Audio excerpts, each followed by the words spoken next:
ওই হাসে, ওরা দুজন হাসে, কিরে কি কয়, আমরা রেডি কয়, বোঝেন নাই?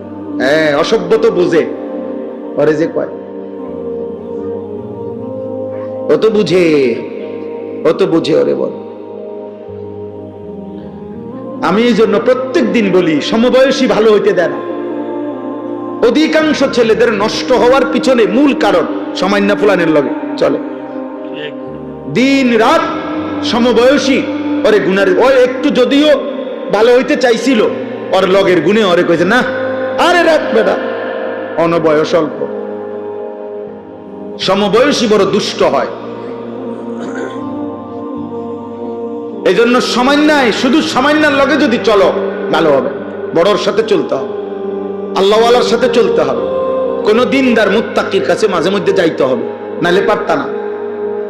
জোয়ান হোক বুড়া হোক, প্রত্যেক ব্যক্তি, একেবারে 90 বছরের বুড়া মিয়া চাচা আপনারে বল, আপনিও যদি একলা একলা চলেন পারতেন না। একলা একলা চললে বেশিরভাগ গুনাহ করতে মন চাই, কোনো কাম নাই তো চলো আদোয়ানে যাই কদুর বই, আমারও শরীরে বল নাই, থাক অসুবিধা কি, মানুষে তো কয় আমি শুনি, মানুষে যে গীবত করে আমি বসে বসে শুনি। হ্যাঁ, এজন্য একা চলতে নাই, কোন আলেমের সাথে, কোন আল্লাহওয়ালার সাথে চলা উচিত।